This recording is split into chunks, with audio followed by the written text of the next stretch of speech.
우리 인생의 세 가지 삶의 모습을 표현하는 게 예전설입니다. 요것을 그대로 작품으로 옮긴 것이 있습니다. 하나는 그것을 감상하는 측면으로 해놓은 것이 있고요. 하나는 연꽃만 특화해서 한 것이 있습니다. 우리 조선에는. 그게 선비가 연꽃을 감상하는 게 있는 게 뭐냐면 연계상년이라는 그림이 있습니다. 나중에 한번 찾아보시면 좋겠습니다. 연계상년이라고. 이 글을 주령계라는 분이 썼거든요. 그래서 연계 선생이 상년, 볼 성자, 감상할 성자, 연꽃 연자, 연꽃을 감상합니다. 아주 간단하게 그려져 있는데 감동입니다.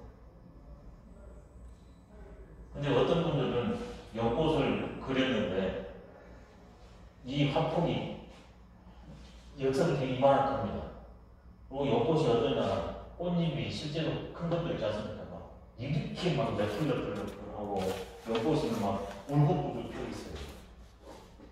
이런 거는 우리 동양 정신에서 갖고 있는 연꽃의 예술 정신에 입에되는 거거든요. 품격이 낮아요. 예술은 반드시 철학이 근저에 깔려있거든요. 동양인의 연꽃이라는 것은 이렇게 화폭에 막 이따만하게 춤을 추고 꽃을 화려하게 피는 게 아니에요. 동양 예술 정신. 그것은 뭐가 담당하냐? 모란이 담당합니다. 모란이 연꽃처럼 수수함이 있다, 한두성이 있다, 이건 맞지가 않아요. 모란은 모란답게 화려하고 많아요. 풍성해요. 그러면 당연히 이제 국화도 딱 결론이 나네요. 그래서 예술은 반드시 철학이, 종교가, 사상이 근저에 깔려야 돼. 그래야 명화, 명작입니다.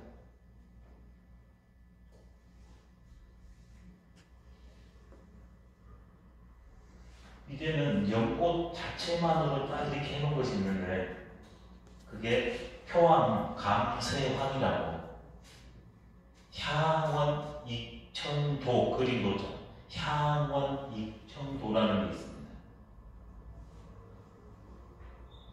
네, 간단한 연꽃만 탁 해놨거든요. 근데 거기에 화제가 그림을 그려놓고 그 주제를 써놓은 게 화제입니다. 네, 동양 예술 양식에 특히 그림의 특성 중에 하나가 서양 그림과는 다르게 동양 그림의 특성은 세 측면을 갖고 있잖아요. 시, 서, 화가 동시에 갑니다. 근데 서양 그림은 뭐가 빠져 있습니까? 시서가 빠져 있고 그림만 있어요. 시가 빠집니다. 맞아. 그것을 아름다운 글씨로, 때로는 엄청난 글씨로, 때로는 활달한 글씨로, 때로는 배파하게 쓰잖아요. 그렇게 해가지고 더 서로가 서로를 보완시킵니다. 이게 시서화입니다.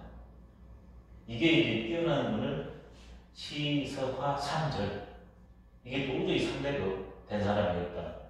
그래서 삼절이라고 합니다.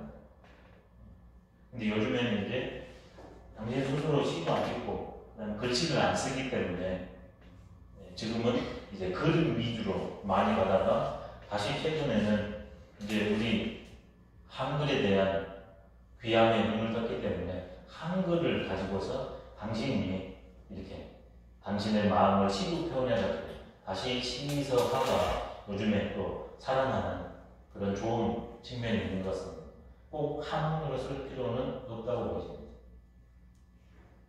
예술이라는 건 소통이 가장 근본에 깔려 있어야 되기 때문에. 근데 그 화제의 본향을 하면 그런 말이 나왔거든요. 예전에는 연꽃은 멀리서 바라볼 수는 있지만 가까이에서 설마 희롱할 수 없다. 더럽힐 수 없다. 그 말이거든요. 가원가이다. 가능하다. 멀리서는 볼 수 있다. 근데 불가설만 희롱하거나 함부로 못하죠. 그 말이 예전에도 있어요. 분자는 그런다는 거예요. 근데 그 글을 따고 쓰고 역사 끝났으면 별건데 평안도장이 뒤에 썼어요. 연꽃 그림마저 역시 그런다 이렇게 썼어요. 그래서 추사 선생님이 말한 것처럼 예술가는 학문이 기반이 되어야 됩니다. 추사의 예술론 중에 하나가 서공기, 문자양 이름부터 나중에 시간이 되는 한번 추사 선생님 작품을 가지고 흐름 속에서 한번 논할 기회를 갖고자 합니다. 서공기 문자양하고 학의 일치라는 말씀을 하고 학문과 예술은 하나 되고 둘이 동떨어지면 안 됩니다. 그래서 이번에 보물로 지정된 침계라는 게 있잖아요. 추사선생 글씨 중에 일반인들이 봤을 때는 침계, 저것이 보물, 국보가 되냐 이런 생각이 있을 겁니다. 뼈밖에 없는 글이거든요. 볼품도 별로 없는 것 같고 근데 그게 보물, 국보로 됐거든요. 침계가 침계 친구 옵니다. 근데 그 친구가 그거를 못하겠는데 자그마치 침자 하나 쓰느라고 30년 만에 써서 줬습니다. 예술인 학문이 사상이 동반돼야 된다고 했잖아요. 근거가 있어야 이게 학이거든요. 이게 내 자의적으로만 쓸 수 없고 근거가 있어야 돼. 거기에 기반해서 예술성을 드러내야 된다. 이게 학의 이치니까. 그것 때문에 30년간 침자를 못 써요. 다시 말하면 자기가 원하는 침자가 없는 겁니다. 왜 침자가 없었겠습니까? 그래서 마지막에 이런 창조적인 화병 정전을 합니다. 그게 바로 국보로 된 거예요. 국보 될 만한 겁니다. 이렇게 봤을 때. 꼴로 보면 일반인이 봤을 때는 여러 곳이 이러거든요. 근데 이분이 봤을 때 하나하나는 전체로 된 것은 없는데 요 글자는 괜찮아요. 그래서 이 두 글자를 조합해서 침자를 썼어요.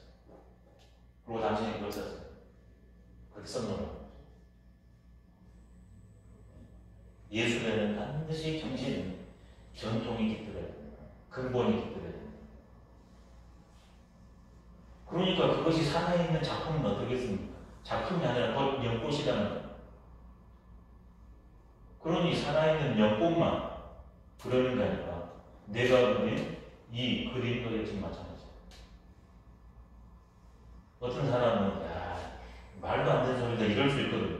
그렇지만 이게 동양 문이나 예술은 완전히 소품입니다. 크지도 않아요. 간송에서 저는 진품 봤거든요.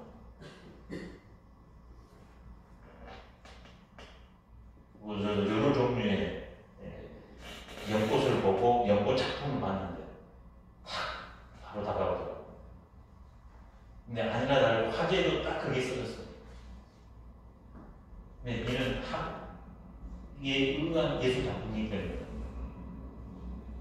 학이 있죠.